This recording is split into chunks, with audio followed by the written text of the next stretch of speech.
I bet he's never heard that song before. Hey, there he is. Hey, man. How you doing, buddy? I'm all right. You look at the beard, man. Are you in the witness protection program? What's going on? Well, I'm. I am, man. Don't blow my cover. Son of a milkman. My Crazy Life with Tesla is the new book. It's a very powerful book, and glad to have Brian Wheat, the bass player from that wonderful band Tesla that we just saw. And before we get into the book, I got to ask you about that, Brian. That the 5-man London jam there, recorded at the legendary Abbey Road Studios, right? I mean, as a Beatles fan, how do you even describe what that was like? Well, for me, it was pretty intense because I was sitting in this room playing my Hofner bass, singing "We Can Work It Out," where Paul McCartney sat, I don't know, however many years before doing "We Can Work It Out." So Paul McCartney, I'm of the opinion on the eighth day God created Paul McCartney. So that will show you the magnitude of how special that day was for me. Yeah, and you speak about Paul in your book. Obviously, you're the only two guys I know. Is there anybody else that plays a Hofner bass like in rock music that we know of? No. Why Not do you think really. that is? I don't know. I mean, it's such an iconic instrument to him. So I did it because he's my hero. I started playing it when we did the 5-man acoustic jam in 1990, but I had started on the record before. Great Radio Controversy, I played a Hofner on in a couple of songs.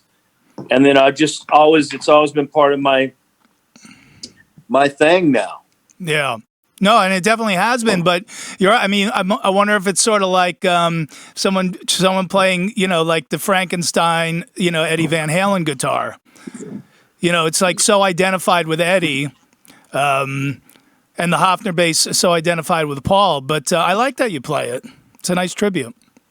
Yeah, I've played it for a long time. And you think maybe some of that Paul mojo will rub off on you at the same time? Yeah, maybe. Hopefully, you always use a little bit of that. He's gonna have a number one record this week at 78 years old. God bless him, man. The guy still lives for playing live, man. It's amazing. So, son of a milkman, which by the way is my favorite new expression.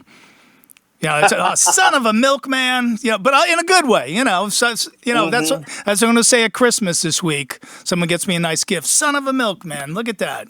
There you go, man. Look, I got an iPhone 6 now. I'm moving up in the world.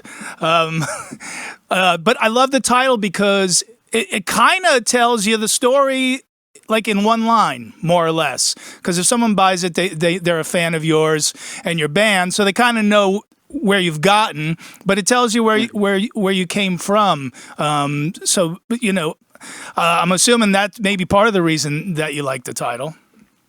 Well, that's absolutely the truth. I was the son of the milkman. Yeah. That used to be the joke, right? You're not our brother. You're the milkman's kid. And the truth of the matter is I was the milkman's kid.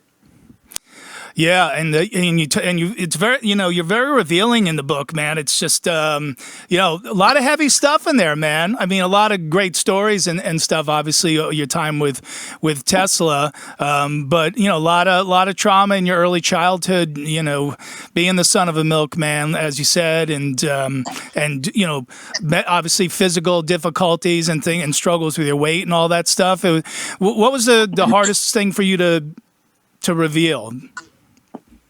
Probably the bulimic stuff was kind of hard to talk about because it's not something you really talk about. And I found that since I have talked about it, a lot of people said, well, it's something that we thought was more, in line for women, not men. So that was difficult to talk about. Yeah. The fact of being an illegitimate son, being a bastard child, it was a little bit hard. But I mean, honestly, once I made the decision to do the book, and do it in the fashion that I was going to do it in. I just went, well, I'll just put it all out there and, judge me. Fuck it. I don't care. I mean, seriously, I've been judged my whole life anyways, in one way or another. So, in a certain point, you let it go. You put it out there and you hope that maybe it'll help someone else and they can relate to it and go, well, if this guy in a rock band's got these problems, maybe he can talk about it, not be embarrassed or, ashamed. Maybe I can. Yeah, no, and that's so important, man. I remember when we had Peter Criss on that metal show the first time. He said, "Look, I'll talk about anything you want, but the one thing that I need to talk about, if you'll allow me, is I want to talk about male breast cancer. It's an important thing to me, and there are men who have this, and there's a stigma to it. This is only a female thing, and you think bulimia, okay, it's a supermodel disease or what have you." But between your upbringing, Brian, and then Tesla coming up in the age of MTV could not have been easy for you, where everything was looks.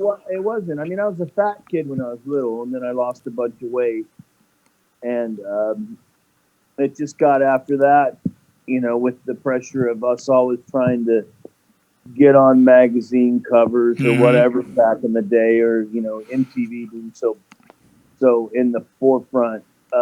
You had to keep this image, and I didn't want to go back to being a fat kid, and so that's how I dealt with it for 5 years.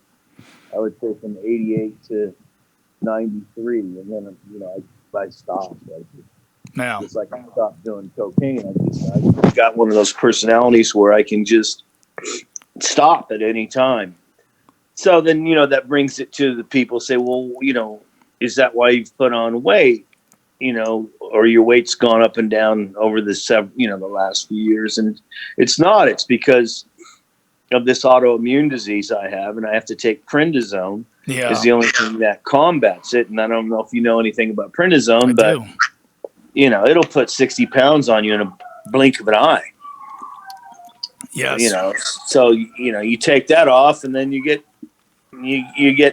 just about feeling good again. And then you get another bout with the old, autoimmune colitis, and you're back on the prednisone. So for the last 20 years, it's been a roller coaster ride with my autoimmune disease. Yeah. And, but hey, look, I'm okay. Look, I don't want no one to feel sorry for me. That's not why I wrote it in the book. I wrote it in the book purely to say, look, if you're going through this, it's okay to talk about it because maybe it'll help you. One of the things I thought was interesting in the book is, I love the chapter names. You have a chapter called "What the Fuck is a Tesla," and then later, that's what we said to Cliff Bernstein when he suggested the name to us. We're like, "What the fuck is a Tesla, dude?" And I kind of look like Cliff Bernstein right now. I'm kind of thinking between Cliff, Rick Rubin, and Duck Dynasty or something. Right? This is my COVID look, bro. This is like I'm not shaving. It's very powerful. I got to say. I'm not dyeing my hair. I'm not shaving. I'm not cutting my hair until they let us go play again. I have a nice picture, a nice clean shaven picture of me and you on the Monsters of Rock cruise. This is I'm getting used to this, though. But it's a very powerful look. But no, that's not him. That's Jeff. But I was going to tell a story from the last cruise about where you guys were supposed to play the first night, and I guess Jeff was sick. Yeah. And I was down watching somebody, me and Eddie, Trunk.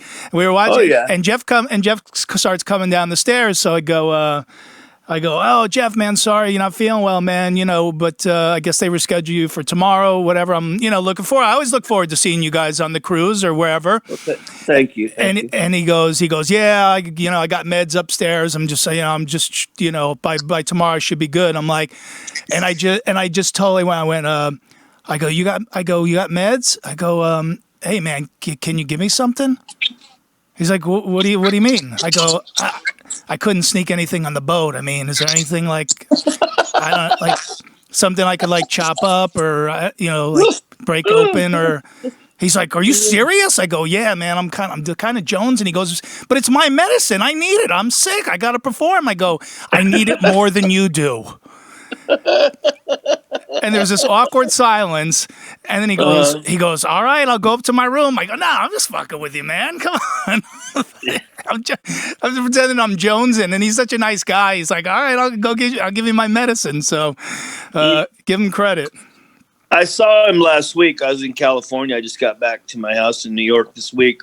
I was in California last week working on a project in my studio. So I had lunch with him one day. He's great. Nice. It was good to see him. I hadn't seen him in a while, so it was really good to see him. Yeah, so it's good to know if I need some Edison's medicine, I know where to get it from. Yeah, he's got, it's like, steroids, antihistamines. You're not going to find this stuff we used to have in our medicine box.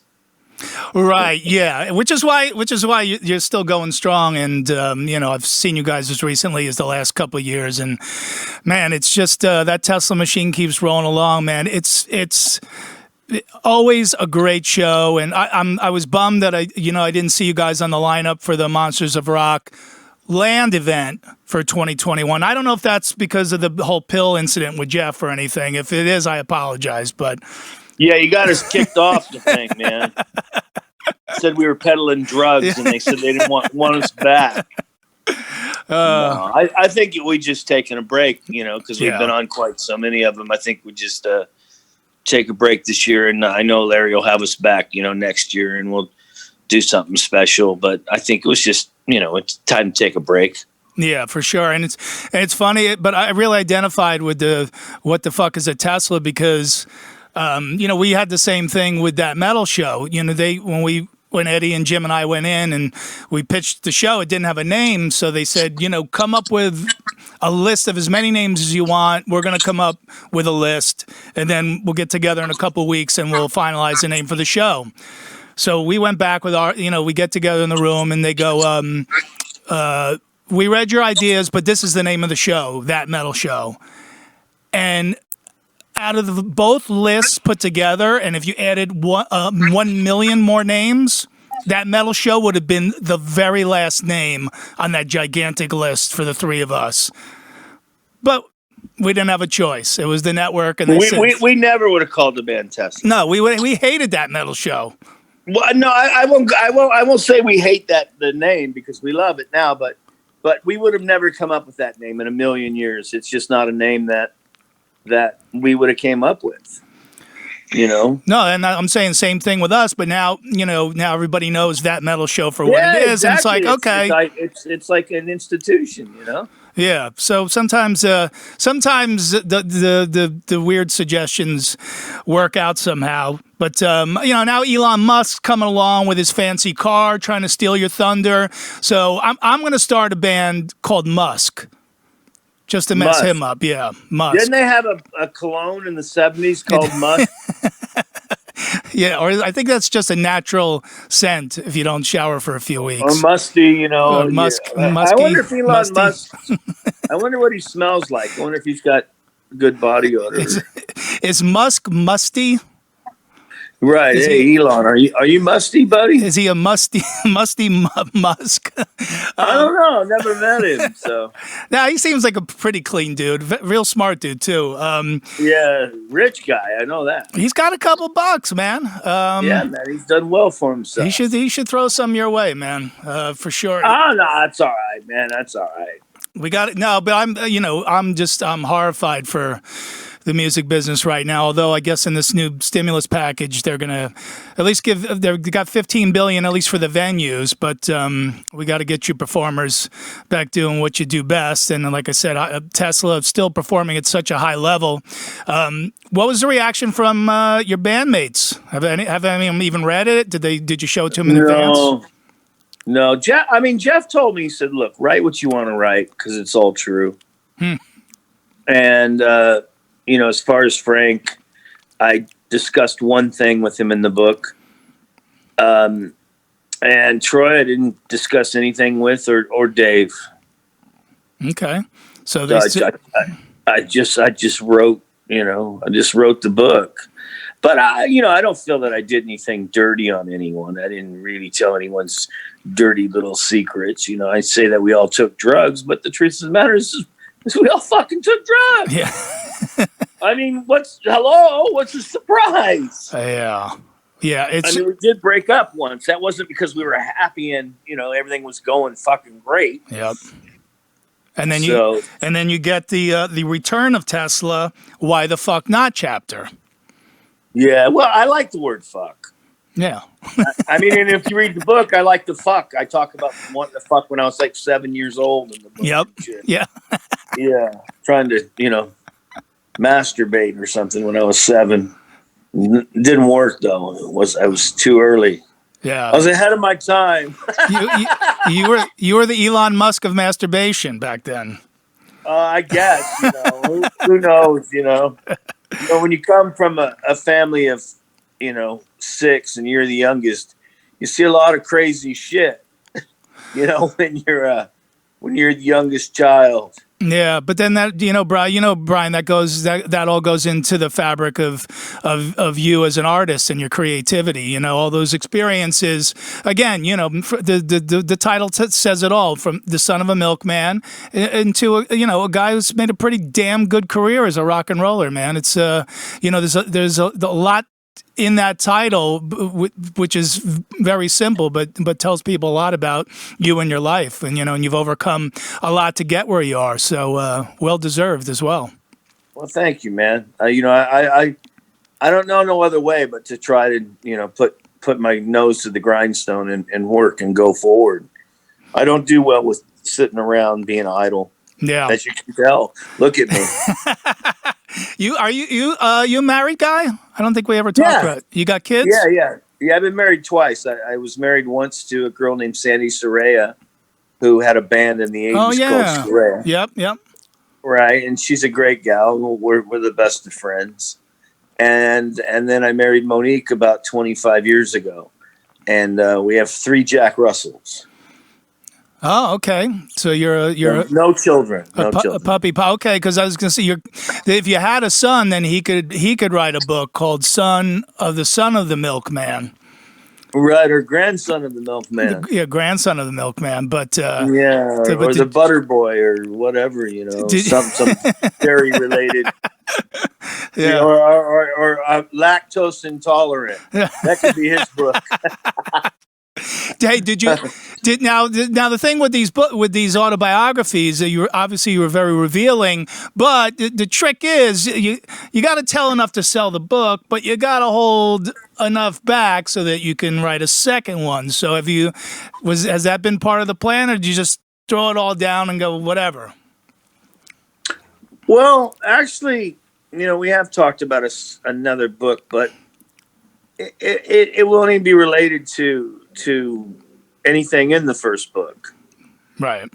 It may be my story of the 7 Jack Russells I've had or something.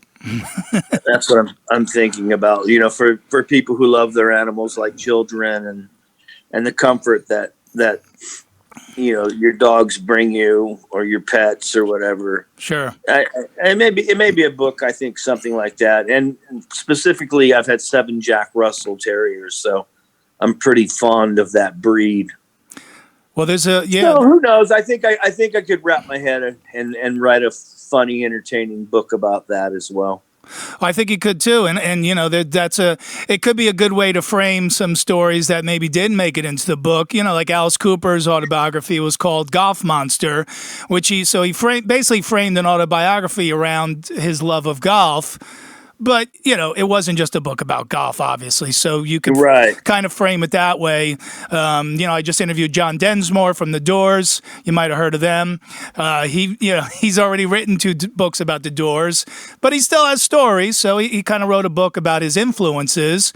And so each chapter he'll talk about whoever Lou Reed and Ray Manzarek and Janis Joplin, but it contain within or obviously more stories about his life as it pertains to him as a creative being. So, but this one's out now.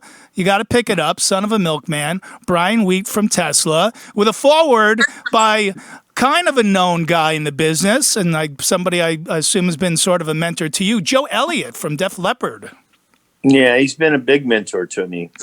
He's like a big brother in a lot of ways. Yeah, me and him, we've known each other since Hysteria, because that was one of the first tours we did, and we hit it off. One night we were in Glens Falls before the tour started in America, and me and Frank used to room back then, and we were up carrying on, listening to music, whatever. And it was about 12:30 at night, so it was late. And there's a knock on the door, and I thought, oh shit, we must be being too loud at security or something. And I looked through the peephole, and it was Joe Elliott. Frank, it's Joe, the singer in Def Leppard. He said, well, answer the door. So I did. I said, hey, man, sorry, man. We're keeping you up, or are we making too much noise? He said, no. Can I come in? We said, yeah, come on in, man. So he came in, and we started jamming around, playing guitars and singing songs and this and that. And Joe started playing Paul McCartney and Wings songs. And me and him immediately bonded over this Paul McCartney love of Paul McCartney, and we've been pals ever since. And he is really a mentor to me, and he's a great guy. He's my best friend in a band, Yeah, and even when Tesla was just taking off after you guys were City Kids, you guys even back then I think sort of looked up to Def Leppard, and now it's kind of come all the way full circle where you've toured with them. And we used to play Def Leppard songs. Oh, yeah? We used to play songs off the first 3 albums. It's funny. While we were learning to develop our own songs and write songs, we were playing their songs. And they put out Pyromania, and we were still playing their songs. And by the time they put out, in between Pyromania and Hysteria, we got a record deal and wound up on tour with them. So how ironic is that? And then your last album, Shock, was that, unless I'm mistaken, that was produced by Phil Collin from Def Leppard. Yeah, Phil produced that one. And that was a blast. Had a lot of fun. Got to see what it was like to probably build a record like Def Leppard, because it was that method that Phil learned from Mutt and that they use. Yep. Yeah, they got their thing down to a science. But I felt like I really liked the way the album was produced. I think it was very fresh, and a lot of great songs on the album that came out last year, 2019, Shock. And so I hate to bust your balls about new music so soon, but I'm assuming everybody during the lockdown's working on some new jams. Well, yeah, we haven't collectively worked together. But I'm sure that we all got ideas, stashed away from just sitting around and not doing nothing. With Dave and Frank, they're always playing the guitars. They play the guitars about 20 hours a day. Yeah, yes. So, I'm sure there'll be loads of ideas once we decide to sit down and make a record. Yeah. One of my favorite Tesla memories is introducing you guys, myself, Eddie, and Jim from That Metal Show, introducing you guys on stage at Download over in England. And and Eddie kept Jeff's mic. Eddie, not realizing he has Jeff Keefe's mic, the singer's mic in his hand, and we walk off stage. You guys kick in the Modern Day Cowboy, and there's a singer with no mic in front of 30 or 40,000 people, and he has to run over and grab the mic back from Eddie, but always with a smile on his face. And you guys are always gentlemen and so much fun to be around. The people on the cruises love you. Your fans love you. I love you guys. And I'm really excited for you with this book, man. It's, like I said, a lot of heavy stuff in here, but a lot of great, fun stories, especially if you're a Tesla fan. There's so much cool information, things you didn't know before, but that you will know now. And then we'll wait for some new music and the book about the Jack Russell Terriers. Yeah, and hopefully Tesla coming back and playing again sometime soon. I have confidence you will, my friend. Yeah. Well, be well. Merry Christmas and Happy New Year. Yeah, Merry Christmas and Happy New Year to you, buddy. You take care. And be healthy, Brian. See you Bye-bye. later. There he is, Brian Wheat, bass player from Tesla. Great new book, Son of a Milkman. So pick that up wherever fine books are sold. I think Amazon.com is the place to get it.